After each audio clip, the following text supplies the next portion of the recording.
The other thing is when you do all that tackle beforehand, you know, you're much more efficient on the water.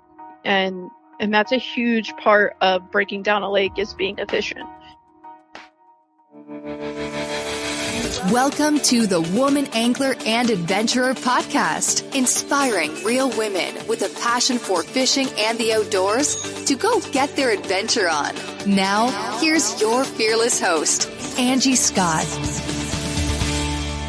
Welcome to the Woman Angler and Adventurer podcast. It's a major crunch time here in Nashville as I try to get all the pieces together to be able to fish my first LBAA tournament as a pro. We picked up the new Key West 230 Bay Reef at the manufacturer last week in Ridgeville, South Carolina, and I got to meet the guys, Hutch Holzberg, Mike Marlowe, and Tom Marlowe, and it was an awesome visit. Mike showed us around the factory and how these boats are built from start to finish. They're expanding and building some new spaces, and it was really cool to see. And it was such a cool process. I'm going to feature them on next week's episode, so be sure and stay tuned for that. We got to take the boat out for a little spin while we were there, and let me tell you, with the 250 Yamaha VMAX show, there is no waiting to get that boat up on plane. It takes off like a rocket, so I'm super excited. It's getting rigged up with electronics and such at the dealer here in Nashville now at the Boat Locker, and I can't wait to get it in the water here so I can start learning everything. I mean, talk about a crash course before my first tournament.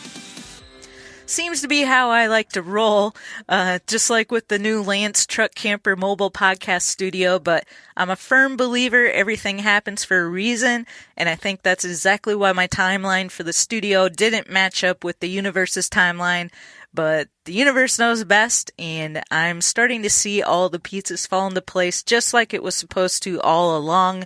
All right, well, I'm thrilled to catch up with Trait Zaldain this week. It's been about a year since I had her on the show. She's had a lot of cool things going on, such as her new episode series, Zaldaingerous, presented by Amazon with her husband, Chris Zaldain. You can watch it on YouTube as well. So we talk about that, her tournament prep process, coming back from injury and what that process has been like. Still got a ways to go there, but pulling for Trait. Hope everything goes well. We also talk about expectations for this season and much more, so I hope you enjoy.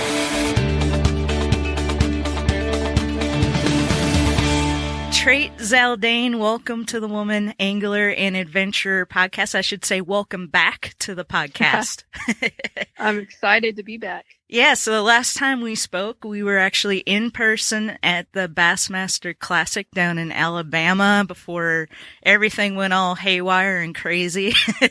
Yeah, it was nuts. I remember we tucked off in a corner and yep. trying to get away from everything. It was a good one though. Yeah, we were back in a hallway, so it was a little echoey, I think, back there, but I'm glad we got the chance to have you on the show, and I'm excited to catch up and see what all has been going on since then. I know you've had a lot going on, so I'm excited to fill listeners in on that. But in case anybody missed that episode, let's see, that was episode 122, and we're at 174. Wow. This will be now. So little over 50 episodes later. But if somebody missed that, can you just fill listeners in on a little bit about yourself, who you are, and your how you got into fishing and all that? Sure. I'm Trait Zaldain. I'm from Texas.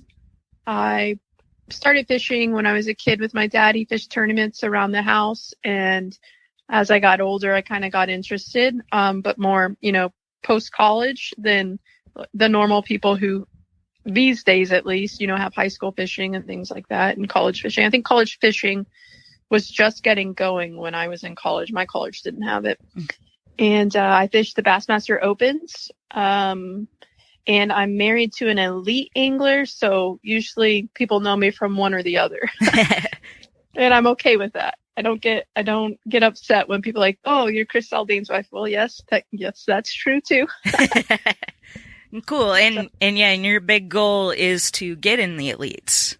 Yeah, that's my goal. As I get older, I'm kind of like, wow, this is tough. It's not easy. Mm-hmm. but that's what we want. Our schedule is so hectic with me fishing the opens and him on the elites, and then our other obligations that the older we get, we're like, man, it'd be really nice if we had the same exact fishing tournament schedule.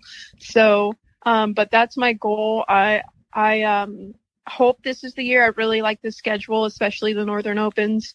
And, I don't plan on quitting until I reach that. So I may be fishing the rest of my life in the opens. Well, yeah, I can't imagine what that lifestyle is like between the two of you, because just fishing one tournament circuit alone is a lot of work and planning and preparation. And then, yeah, all the other obligations that come along with it, doing things for sponsors, and you guys have the Zaldaingerous series. Talk a little bit about that. Yeah, so we started it the process was started before COVID happened. We were talking about it, and then COVID happened and kind of shut everything down. And we had our buddy Mac, who's worked with Chris before, come out because none of us had anything to do. And we snuck out to the desert and filmed. Chris's family has a place out there.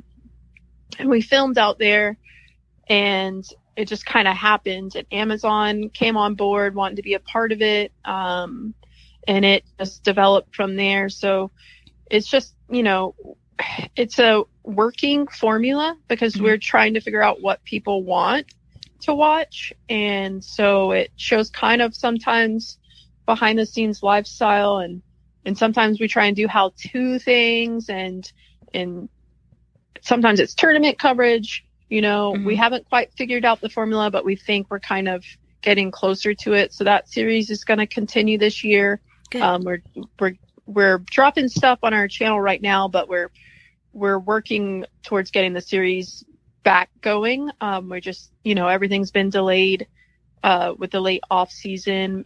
Business stuff it's been ongoing even though the season has started. So expect that to keep going. I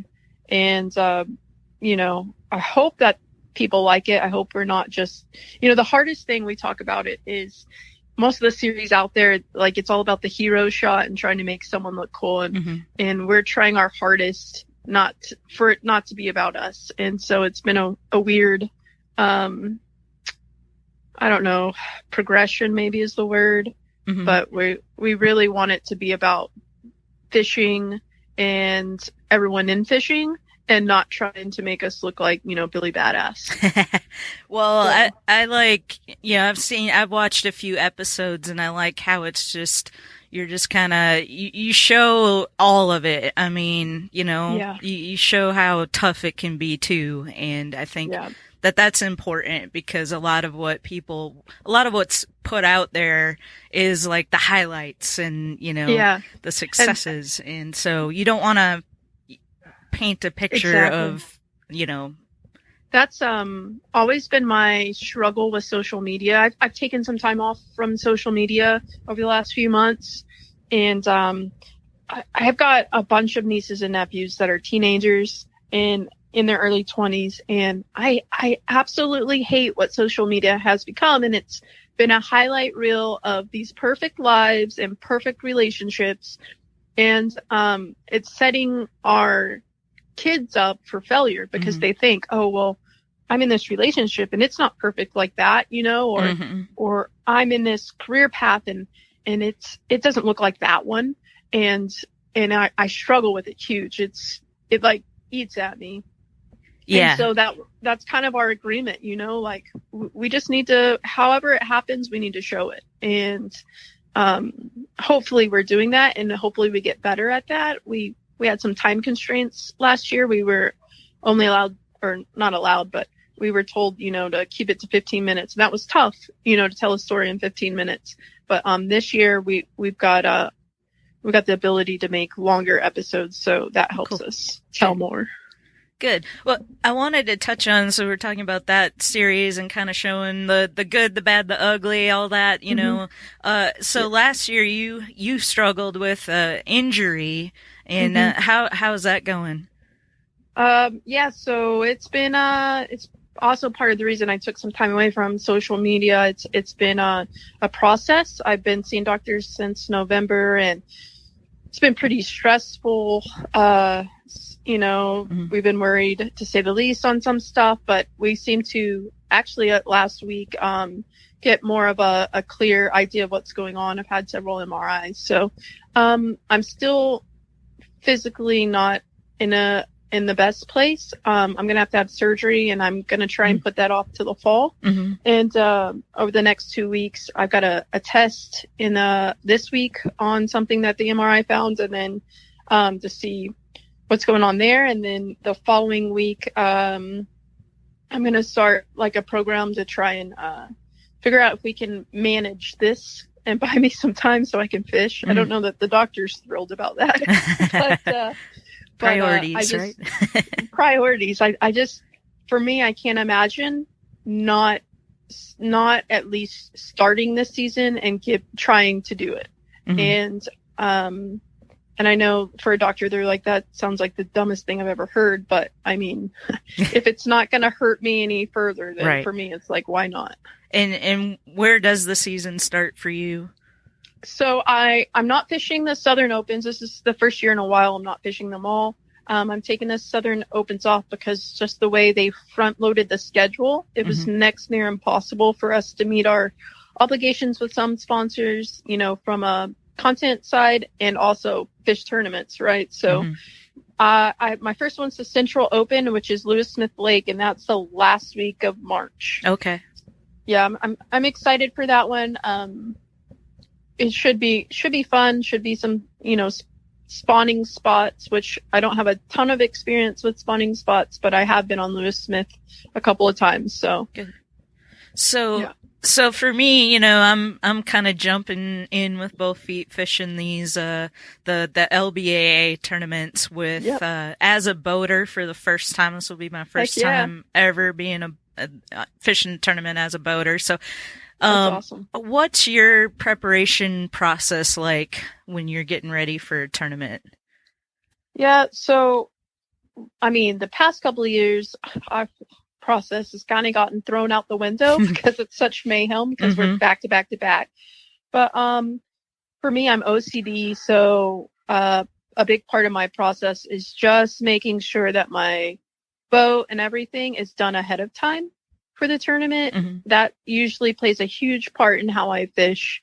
If I've taken the time to prepare my tackle, and that's rigging everything that could happen. There's sometimes I'll get lazy and just rig, so many rods, and then the bite will change and I'm not prepared. And then I'm piecing together things in the boat and they're not quite what they need to be. And then I'm losing fish because, my setups aren't correct. Right. So the other thing is when you do all that tackle beforehand, you're much more efficient on the water. And that's a huge part of breaking down a lake, is being efficient. And that's really, when it comes to a process, I mean, I guess I don't have anything terribly crazy. I also, food is a big part of my process. So making sure that Sunday before practice starts, that I've got everything for lunches and dinners, because I love my husband, but he's not the spouse that takes care of that during my tournament week. Gotcha.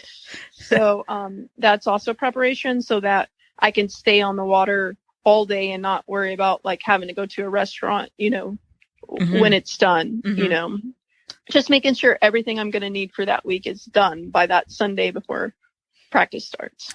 From billion-dollar ad budgets and arena naming rights to tens of thousands of retail locations, Big Wireless providers spend big to appear like they're your only option. How do they afford it all? That big bill you get at the end of every month. Mint Mobile had a different idea. Instead of brick and mortar overhead, Mint Mobile is online only. What does that mean for you? A whole lot of savings, because wireless plans from Mint Mobile start at just $15 a month. That's unlimited talk, text, and data for just $15 a month. You'll save enough that you can get a brand new rod and reel for the upcoming season. For anyone who just hates their phone bill, Mint Mobile offers premium wireless for just $15 a month. All plans come with unlimited talk, text, and high-speed data delivered on the nation's largest 5G network. You can use your own phone with any Mint Mobile plan, and you can even keep your same phone number along with all of your existing contacts. By going online only and eliminating traditional costs of retail, Mint Mobile passes significant savings on to you. Switch to Mint Mobile and get premium wireless service starting at just $15 a month. To get your new wireless plan for just $15 a month and get the plan shipped to your door for free, go to mintmobile.com/waypoint. That's mintmobile.com/waypoint. Cut your wireless bill to $15 a month at mintmobile.com/waypoint. How many days of practice are you usually able to get in before the tournament? I usually just do the 2.5 days. Sometimes I get Sunday, but these last few years it's been rare because usually we're coming from another tournament. And that's what's kind of sucked, You'll see, especially in the Opens, which I don't think I'll ever be this person, but a lot of the guys who qualify are there for 8-9 days ahead of time. And a lot of people will tell you, you're not going to get qualified unless you do it that way. I don't know that I'm that type of person because I've got so much other things going on that mean a lot to me that I don't know if it's a commitment thing. I hope not. I would like to say I'm very much committed to the Opens, but I don't see myself fishing that far ahead because the bite changes so quick in the Opens. And if you're there, 9 days ahead of time, I've tried some of the longer practices, then you get this history from a week and a half ago. And then your conditions are completely different. Weather change, they suck the water down, all sorts of things can happen. And then you're thinking about what you found 9 days ago instead of what's happening right then and there. So I prefer a shorter practice, but that's just my style. It forces me to be more in the moment and adapting than going off of history, which I think for me is better. But obviously the way I need to do it is not the same for everyone. Right. Yeah, everybody's got their own preferences and style, but I think about that too. It seems like, I think to me, the biggest thing, especially as a boater going into the season, is getting familiar with the lake and, finding spots. So you can be like, okay, the fish are doing this today. I remember seeing this spot over here, let's go try that kind of a thing. Yeah. That's what, I think it was Ish Monroe who told me the first day of practice, you should just drive around the lake. Don't pull a rod out. Just drive around the whole place and see what it has to offer, how it sets up, what the water looks like in different areas, and then go from there. Because you at least then know what you're dealing with when things change. Right. Yeah, and it's cool now too, because with technology these days, like you can pull up Google Earth and really get a good idea for these different bodies of water before you even ever get on the water there. And so that's part of my plan as well, is to really study that stuff. Yeah, so that's something I've always been like a nerd. I guess that's part of my preparation too. I sit like yesterday, I was working on terminal tackle that I've amassed through the years in a big old bowl, just like weeding through it. And then I set the rest of the day when I wasn't doing that on my iPad looking at Humminbird, has, their Lake Master app. And I sit on that a lot. When I'm not on the water, I'm probably sitting on that app, and it's kind of like the Google Earth thing, You're able to get an understanding of how portions of the lake set up, and that's a huge thing to understand as much as you can before you go in that tournament. And the people who succeed nowadays, most of them do a ton of research, and they've read all the latest interviews and watched all the shows from the past and got on Google Earth and went through the history of Google Earth, when the lake was in a drought and things like that. And that is a big part of it. And it's something, I I probably should do more. I feel like I do a lot, but I could be a lot better at it. I used to do a lot of it when I first started fishing the opens, and then I kind of backed off. And it is a big key to the guys you see that are successful. Chris, he's really good at it. And technology has really changed things, and the access to information. Definitely. Big time. I think back to the days I've interviewed a couple ladies on the show that used to fish with the Bass and Gals back in the day.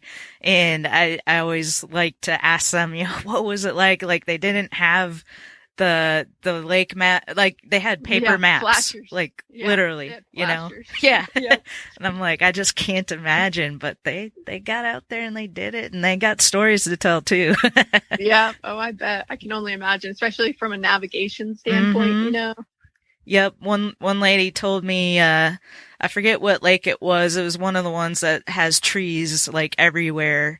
And the local people before their tournament had gone out and like tied ribbons around certain trees to kind of show them the route to get out. It's like crazy. I had that last year, the year before. I was going on one lake to super like just not known spot, very local. It's like a crappie hole in the back of nowhere. And to get back there were ribbons that I had found in practice that someone had used to mark the lane. And the best part, whoever it was or someone else came through. So I practiced before, it was like maybe the Monday, and then I didn't go back. And then by the tournament, those ribbons were like bright. And whoever that was who decided to remark the lanes, shout out to you. They probably have no clue. Right. They probably don't give a rip about bass fishing, but I thought, I remember going through there day one. I was like, oh, this is nice. I can actually see the ribbons. Awesome. How many rods do you typically prepare? A lot. A lot. Yeah. That's what I was, just before we hopped on this call, I was, talking to our camera guy, Johnny, and I was like, dude, I think I got to build an Excel for my list this time. Yeah. This year's a little different. Like I'm trying to, because I kind of know how the opens always end up playing from a consistent standpoint. And there's a few things that always play in the opens outside of smallmouth tournaments. And so my plan this year is to kind of minimize my tackle and to keep most of the same rods tied the entire season, just to help me also so I'm able to prepare better with the time crunch that we see. And I'm hoping, outside of like some color swaps, I'll just be freshening the line more than anything. And I probably got 25 rods. Wow. Yeah, it's a mess, but also like it's part of that efficiency thing of it's much easier to cover water when you're prepared for that bite shift. Yeah. Totally. So and so that's what I've been working on this off season, is trying to figure out how to make that easier, because last year we had so many back to packs. It was nuts. And it really opened my eyes that there's got to be an easier way than how I'm doing it. So hopefully I figured that out this year, but probably not. It's always a learning process. Yes. 24/7. Yep. How many tournaments are you fishing this year?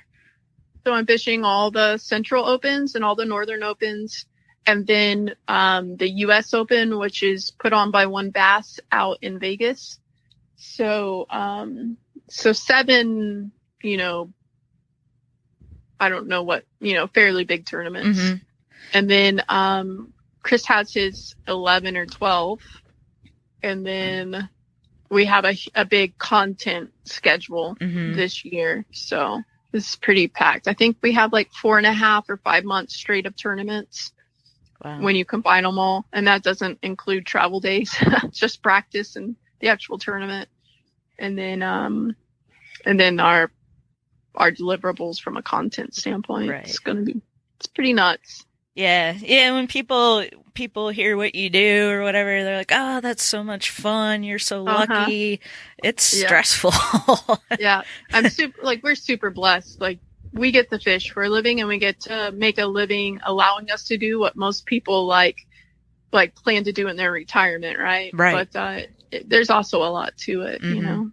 Yes, so. I am finding that out day by day as well. Mm-hmm. Okay, so one other thing I wanted to touch on, new puppy. Talk about that. Oh yeah, Michi. So I've been wanting. When me and Chris started dating 10 years ago, I had a dog, and she passed away. I guess before we got married, or maybe when we first got married. It's been a few years now. Mm-hmm. And I've been wanting, we have Nebo, which is a boy dog, but I've been wanting another girl dog so bad, 'cause they're just different than boy dogs, Mm-hmm. you know, Mm-hmm. much more cuddly. And Chris basically was like, okay, you can get one, but it's got to be a Belgian Malinois. I had no clue what those I've were. never heard of that. Yeah, me either at the time. So I didn't do the research. I was just like, deal. Like, let's find one, you know. And so it was kind of, I don't advertise this, but we did the whole Craigslist thing. And we met some people, and they had, they brought their girls, and I fell in love with one of them, and she is a mess, absolute mess. They are basically a breed that are used for like, cops and gas line leak, detection. Very smart. Like, one of the top when I took her to the vet told me it's, from the vet's perspective, the smartest breed on earth. Oh, wow. And I was like, uh-oh, what have I got myself into? Angie, I kid you not, this dog is so smart. It's like frustrating. Like, there's getting nothing past her, even at the puppy stage. Oh, wow. But she's a blast, full of energy though.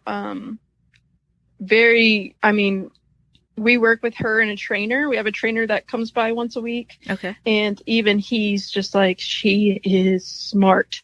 And it's crazy what she can do. You know, I think she's 5 months now. And she knows, you know, your basics, your sits. We can tell her to place somewhere, and she'll hop up there. You tell her to stay, she stays. And she's also a very cuddly, sweet dog. It's pretty cool. Awesome. Yeah.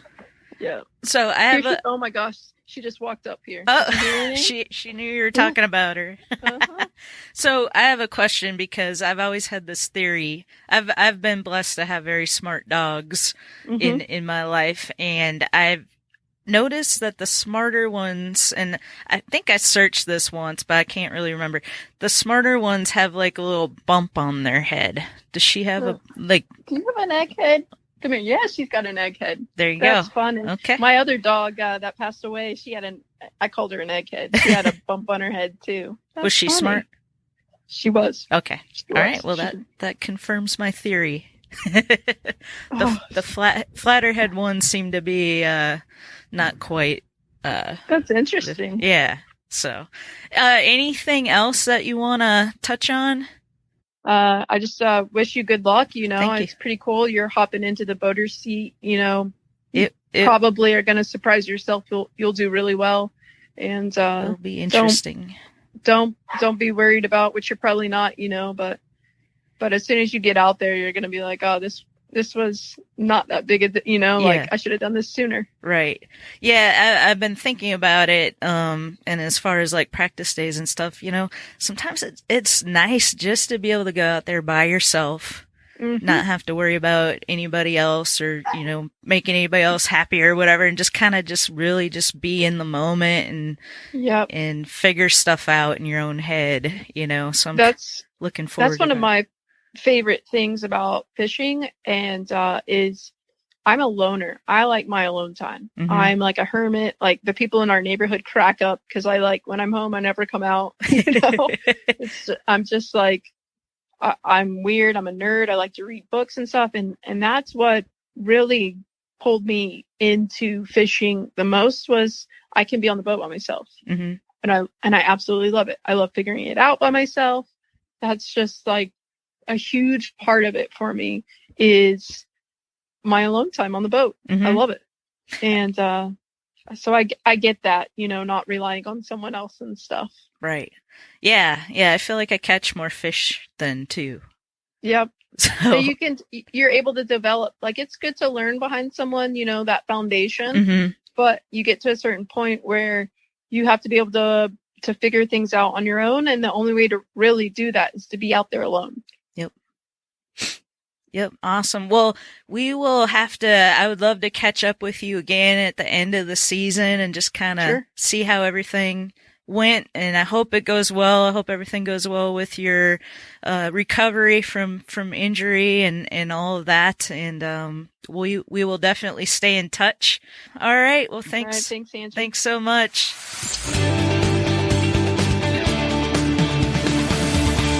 Hey, thanks for tuning in. Don't forget to check out Zaldaingerous, presented by Amazon on Amazon or YouTube. And stay tuned for next week's episode. We talk about the unsinkable Key West boats with the team at the Key West headquarters in Ridgeville, South Carolina, and the new 230 Bay Reef. I can't wait. See you next week.